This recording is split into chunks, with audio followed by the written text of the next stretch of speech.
I'm excited to announce not only my first sponsor for my channel, but this patron comes in pairs. If you're a frequent customer of Samsung the way that I am, you purchase everything from your TV and 4K players, from tablets and cell phones from the trusted brand. If you're already using Jabra headsets as your preferred audio tech provider, like I plan to very soon, then you know they provide a whole host of listening electronics ranging from workout earbuds, Bluetooth music headsets, and office hearing devices. If you use the link in the description for either Samsung or Jabra purchases, it'll help the channel out tremendously. With the promotional considerations accounted for, it's on with the show.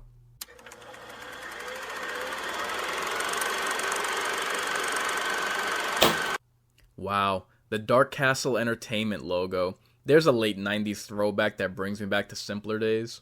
Our story opens up cryptically enough in a car pile scrap heap, and how ironic that a seeming drunk driver crashes a junkyard. I love movies like this that jump right into the action. It reminds me of the grave robbing opening to Frankenstein, or the investigation in progress in Dexter's first episode. The gangster car sauntering in, while not a hearse, is an old-timey enough design that looks like it'd be right at home in an old-school haunted house film. The ominous character, Cyrus, emerges from the carriage, F. Murray Abraham, accompanied by who I'll call this movie's protagonist, Matthew Lillard of Scream fame. Yeah, you're gonna love this one. It's a Scream, baby. Lillard speaks of the literal vibes this junkyard and its resident phantom are giving off, revealing himself to be a psychic. Mr. Moneybags kicking his associate's medication right out of his hand reveals a couple things at once. First and foremost, dick move. Also, plain to see who the antagonist is. Also, his meds don't just relieve the pain caused by his sixth sense, but inhibit his powers as a medium. Since his talents come at a great physical cost to him, I don't think that's explored very often in ghost stories. Now, onto their catch of the day. Lillard is horrified to discover the body count left by the Spectre thereafter is over 5 times what he was told, to which his benefactor reveals 9 confirmed kills while alive, the rest since his untimely demise. When I was alive, I might have been a little naughty, but after they killed me, I became something much, much worse. Leave it to protesters and afterlife activists to show up to screw up a perfectly good haunting. But as long as they're mostly peaceful, I guess.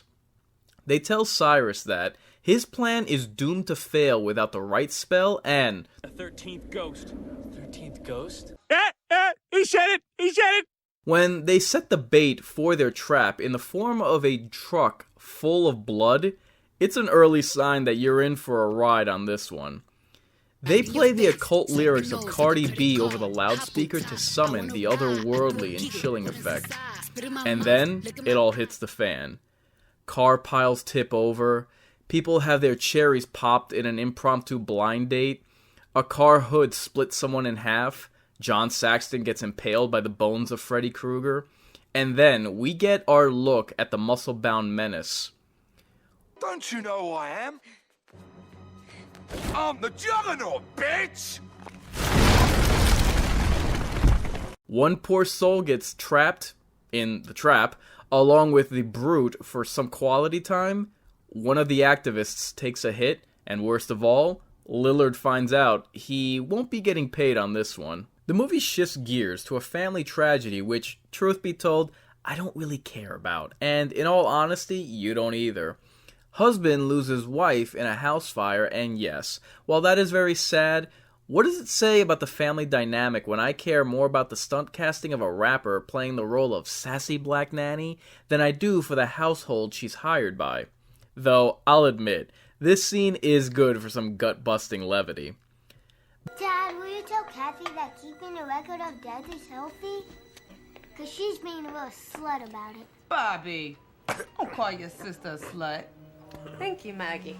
I prefer the term bitch. Digga digga, first Name Rashia, sweetest person, had no idea. The family gets visited by a vampire during daytime that's dressed in his best American Psycho. The lawyer plays the last will and testament by Cyrus via TikTok video, informing his estranged relatives that they're the heir apparent to his estate and provided the keys to his kingdom that looks like it's straight from a toy janitor ring? The family disembarked to their house on their haunting on Hill House, middle of nowhere. Seems like our last activist standing is committed to her crusade for peace by surrounding her office with pages of occult paraphernalia and arming herself to the teeth with Saturday morning cartoon sticks of dynamite from her demolitionist cabinet. You know, like any good protester. How many red flags are hoisted once the family arrives at their dream house? Let me count the ways.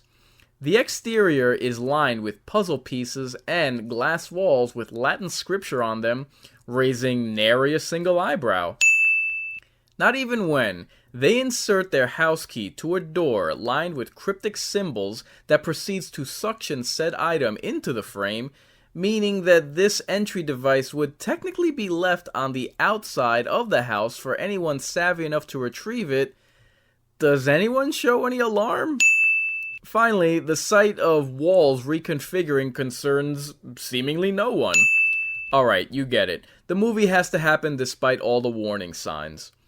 Lillard was given the choice to either play electrician or pizza delivery boy from your favorite porno, and it shows his dedication to his craft for choosing the former. You know which one I would have preferred. The pizza. Nanny makes with the sass, Lillard attempts a dash, family explores the brass. Lillard makes his way downstairs, and I personally love how, despite the house looking pseudo-futuristic, the basement still looks dingy and even foreboding. He gets premonitions to how bad the Matrix sequel is gonna end up. While Lillard endures seizures over his ghost host's awakening, and I have to admit, his psychic convulsions over the dead animating to the world of the living, paired with the reveal of their restless spirits within their temporary containment, was very well handled. It's like he's in a lion's den, and the big cats are awaiting release from captivity. To be fair, despite the house showing more red flags than a Chinese parade, when Lillard sees the legitimate threat that is lying beneath their feet waiting to escape, he doesn't do the typical cliche of keeping it to himself. In fact, he could have cut and run and saved his own skin, but he confesses to Shaloub what's really going on. As much as this film does have a comedic bend, Matthew Lillard really does have moments of genuine pathos as a tortured soul, if you'll excuse the pun. At 1/3 through the runtime, the film kicks into high gear. The nanny finds glasses that she doesn't know yet what they're used for, and Lillard's spasms grow worse when, through Shaloub's touching his shoulder, causes him to experience the grieving husband's loss all at once. The lawyer heads southbound to grab himself a payday, unwittingly setting in motion the house, not only reconfiguring from within and without, but also the sequential release of the Resident Evils. For having catcalled the ghost of the leading lady from the movie Life Force, the attorney gets Me Too'd for his trouble. For as much praise as the opening death scene of Ghost Ship gets, this death by glass wall is also deserving of some shine. I think I'll call this one window pane. As an homage to the original film's use of 3D ghost viewer glasses for both audience and characters to see the ghosts, this remake uses a clever camera trick to update the gimmick into visual storytelling. The film was very clever to build up the daughter's interest in perfumes and beauty products, coinciding with the release of the mutilated female as the first ghost. Again, the visual storytelling can be commended as, with just a single scene, and how the ghost plays off the character. Considering her obvious breast augmentation, this ghost's story begins to tell itself, as she was obviously obsessed with beauty as well, revealing the horrifying epiphany that the wounds that she bears were most likely self-inflicted. We then get a literal bloodbath and further indicators of how this lost soul met her untimely demise by her own hands. I mean, you still totally would, am I right? Take this scene, this first ghost encounter within the house, as proof that while pseudo-intellectuals like Ryan Hollinger complain that this movie doesn't focus enough on the ghosts to tell their tales, praise other pretentious dreck for its subtle storytelling, yet skip out on the understated nuances in this movie, in reality, this remake has a lot more going on beneath the surface than it's given credit for. While Shaloub can't catch a break, Rod Digga is able to break the tension by cracking a joke. Did the lawyers split? People wanna get down, that suckers wanna battle. Hey, what y'all wanna do?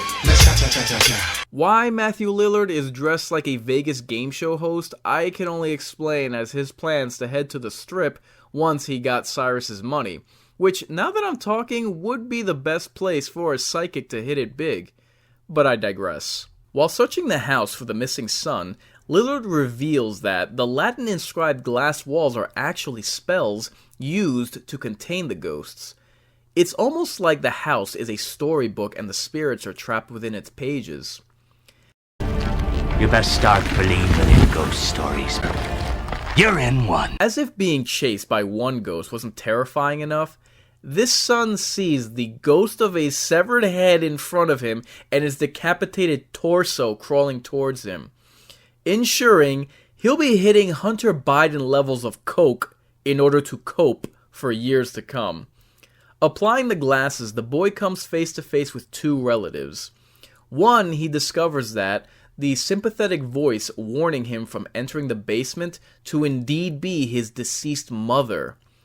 As if the revelation that his own mother is counted among the house's phantoms isn't bad enough, his uncle Cyrus is back from the dead as well. The sliding dials counting down to the ghost's release makes for good anticipation. Lillard and Rod Digga get up close and personal with a Hellraiser Candyman hybrid, which, again, tells its own story of multiple railroad spikes driven into every inch of his body, not to mention his severed hand replaced with a sledgehammer.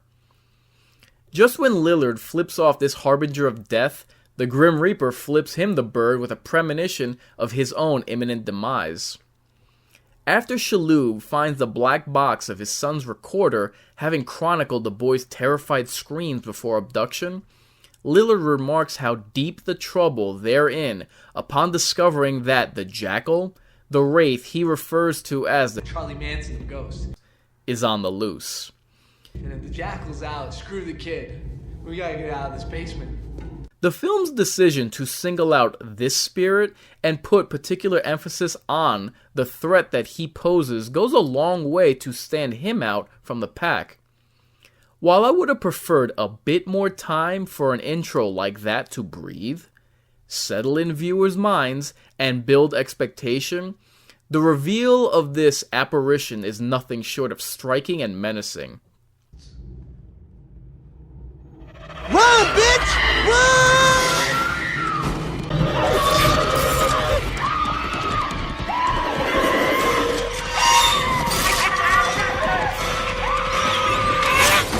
There you go, Mr. Scary Killer. I'm panicking now. Oh, God. Suffice it to say that this ghost's appearance speaks for itself.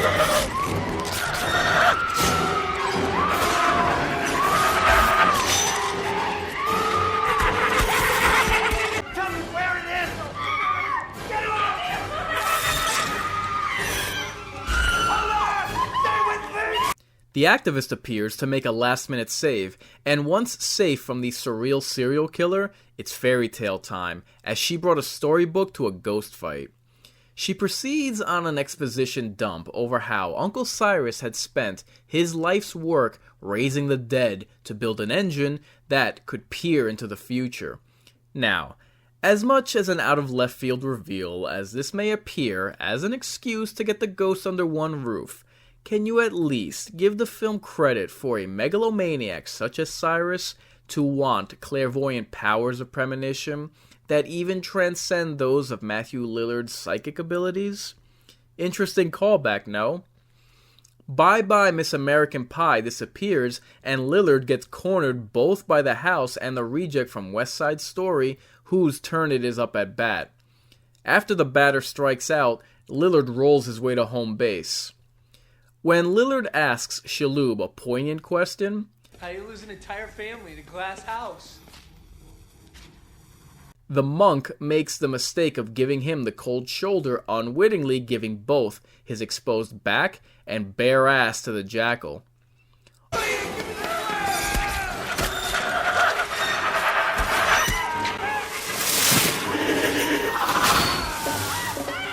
All ghosts are now loose, just in time for our heroes to escape the basement when the activist reveals to Shaloub that Lillard helped Cyrus trap the ghost of Monk's dearly departed wife. Hit me with the phone, Dick! As unfortunate of a twist as that is, I'm afraid it plays second banana to the activist, bringing us back to story time as she reveals the detail that has delighted every fan of this film for now 2 decades, the naming of the 13 ghosts. Otherwise known as the Black Zodiac. Never have I relished a piece of exposition so very much. You know you got a badass movie monster on your hands when it not only looks like this, but is labeled as Hell's Winter. So, the ghosts are basically batteries for this engine, and if Shaloub should make a sacrifice of life to undo the power of the dead, he would be the 13th ghost. The team devise a plan to blow the house sky high and cleverly decide to bring a shield for protection. They soon learn the prudence of their strategy when Johnny Revolta is up at bat to knock them out of the park. He's swinging for the fences! I like mine better. As Uncle Cyrus strolls on in, the activist reveals herself a crony of the villain in a last-minute heel turn, like any good protesters. Lillard sees his life flash before his eyes, but only because he got a spoiler alert earlier in the movie. He sacrifices himself to save Monk when Candy Razor arrives for some hammer time. Just then, the Juggernaut is released and Lillard finds himself between a rock and a hard place. You know, there's a certain creek that people sometimes canoe up without a paddle. Whoops, there goes the canoe.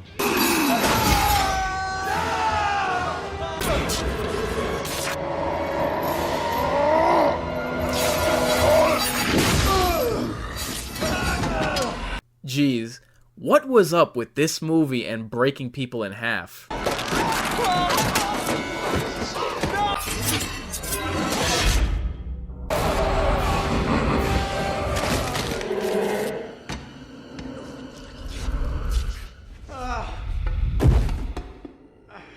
I think I'm dying here, man. Cyrus plays the diabolical chanting to enslave the damned and dark minions alike. Call me when you want, call me when you need, call me in the morning, I'll be on the way. Call me when you want, call me when you need, call me out by your name. Ambulance nocturne, ambulance nocturne.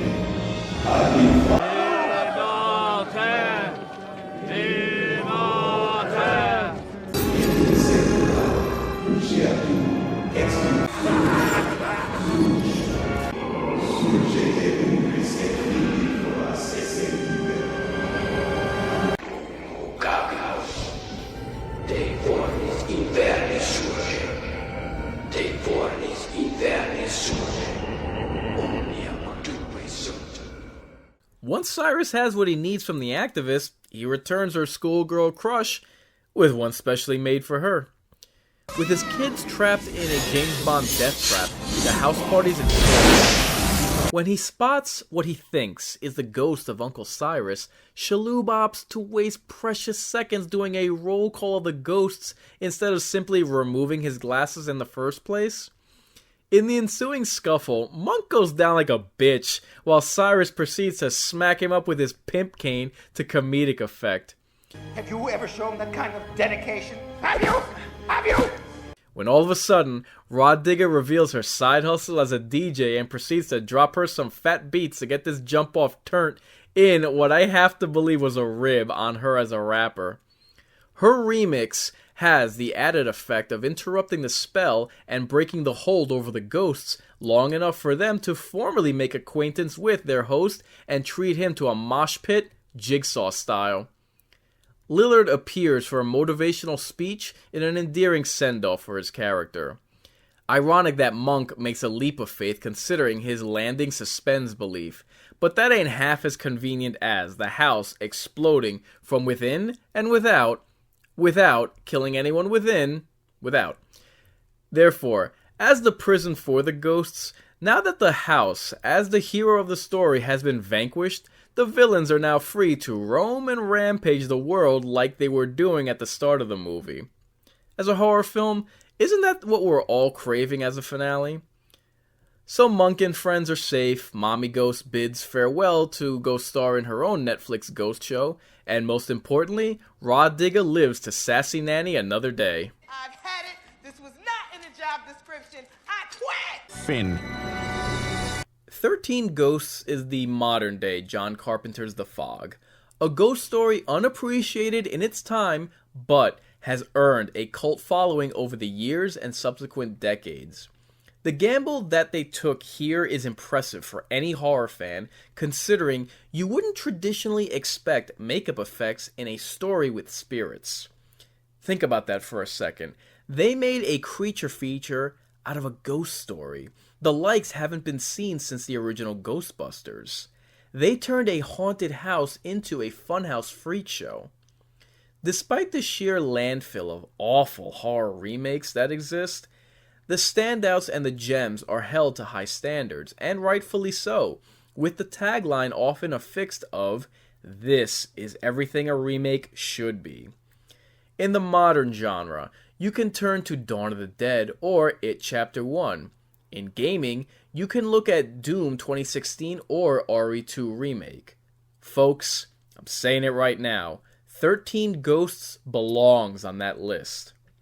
While Matthew Lillard is the clear standout for an actor the caliber of Tony Shalhoub, it's odd that he's the weakest part of this movie. However, we all know the eponymous ghosts are the stars of the show. The inner clockwork and glass walls make the house look both gothic and modern, which is superb considering it gives you just enough of that old school, old dark castle feel with enough new blood to spill around. I just wish the film's score was a bit more evocative to make the setting that much more stylistic. As stated in my Scream Factory wish list, modern movies struggle to cash in when they bet all their chips on one monster in their horror film. This ghost story has 13 of them. Any one of the 12 actual spirits could be the villain in their own flick, whether in their tragic origin or post-mortem. Don't tell me this movie ain't good. Don't tell me this joins the landfill of other remake cash grabs. I mean, you've got monsters like the Juggernaut, the Frankenstein of ghosts. If this movie with a lament configuration for a house doesn't tickle your pickle, well, We got 2 words for you! I disagree! I for one was happy to have attended the virtual watch party for the film that some of the cast and crew had in the summer of 2020. You may recall my mention of this film as the first recommendation in my Scream Factory wish list, and with good reason. It's no secret that this is a horror channel, so movie reviews are to be expected, but I actually held back on other films I wanted to cover because I wanted this to be my first Blu-ray review and my first Scream Factory HD appraisal. And as a film upgraded to 1080p by that home video company, the bonus materials are destination fan service for any film buff. Speaking of, the Ghost Viewer glasses introducing each of the special features is a welcome tribute to the original film. It was interesting hearing Shannon Elizabeth's retelling of how the glass house set was rebuilt after filming one of the floors of it, and not even the cast knew how to navigate the different floors thereafter. I smirked hearing her remember seeing her co-stars when they weren't filming. The ghosts were in costume, yet out of character, smoking cigarettes of all things. She also discusses a scene that turned into an impromptu stunt. She was so spooked from filming within a glass house, she'd have to check under her bed and closet to make sure she was alone when she got back to her hotel. Strange that they have a longer interview with the activist killed in the opening scene than Shannon Elizabeth. Even though his role was short, it is always interesting hearing how actors tackle their role to get in the right frame of mind. The characters remarked how the house itself was a character. How's this for a trivia note? Turns out that Dark Castle Entertainment was actually bred from the creative minds behind Tales from the Crypt. William Castle's daughter was actually a producer on the film. Similar to how they carefully adapted Tales from the Crypt comics to live action, they equally gave love, care, and attention to their remake of this Castle classic. The producer explains the Herculean task before the director to shoot within a house of glass while avoiding reflections of anything behind or in front of the camera. He explains that any conflict between director and producer must be to the film's benefit and not individual ego, which I very much appreciated. While attending a routine eye doctor check, where they apply that refractor that changes the lenses you see through, it was there and then that William Castle, being the maniac that he was, wondered, what if you could see ghosts through these? So, instead of bringing this idea to its logical conclusion, he amped it up to its illogical conclusion with ghost vision. I wholeheartedly commend this film for opting to include this otherwise throwaway gimmick as a plot device in the remake. I'm elated that K&B worked on the effects, and the director already had the backstories in hand for the makeup department to build off of. I admire their decision to forego the standard haunted house in favor of the recombinant glass mansion. Cast and crew acknowledged the difficulties with filming within an all-glass house because of how either it was see-through or was reflective of their entire set. He's got a deep baritone voice, just like Ray's from Underworld, I couldn't help but think. He had interviewed for Lurch from the Addams Family. Just like how the same creative team behind 13 Ghosts was behind Tales from the Crypt, it's always interesting seeing how certain characters and career paths cross paths with other film and TV projects that you might not have guessed. You wouldn't think how detailed and intricate his costume is, comprising of actually 6 pieces just for the head. Many of the cast were very complimentary of director Steve Beck. I would like to take a closer look at each of the glyphs that represent each ghost. The Hammer review is brief and nothing special, unfortunately. Check out the original press kit for further impressions from cast and crew. As much as an HD diva as I am, I'm even more of a whore for special features and pizza, so it's a bit disappointing that the bonus material is a bit bare bones. I realize there are licenses that need to be worked out, actor schedules accommodated, and most importantly, budget. It would have been great to get a Matthew Lillard interview, and a makeup effects doc would have been the money shot. But, let's be honest, the real appeal, not just for the bonus material, but also what serves to whet audience appetite for more of this lore, are the real stars themselves, the ghost files that tap into each spirit's tragic origin. Hat tip to Scream Factory for including this must-watch feature, which is why fans want so much more adaptations of this film. I'm glad they took a chance with this flick. Did you know that this movie had 3 times the budget of 90s darling Scream? Think about that one. You can see where every dollar went. Production value, makeup effects, set design. Well worth the price of admission, and my money for sure. Apart from the ghosts themselves, this movie is so ripe with world building. The glasses, the spell glass, the house, the engine, the storybook, the building blocks of its own lore. You've seen the memes, so believe the hype. Netflix, get on it. NECA Toys, Kenner Toys, design it. Horror fans, demand it. Consider this the lightning rod to your rally cry. We've toppled would-be universes before with our indifference. It's time we raise a kingdom of ghosts with our voices. Hell, I would say make a video game out of this movie. Warner Brothers made the film, HBO's got the streaming service. Let's do this. I've been your ghost host Inkarnate, reminding you, I ain't just a big deal, I'm the real deal. And remember, if you believe in ghosts, look through the red part. If you don't believe in ghosts, look through the blue. Happy haunting. Goodbye for now. Shall we go? Warn your friends. Warn everyone.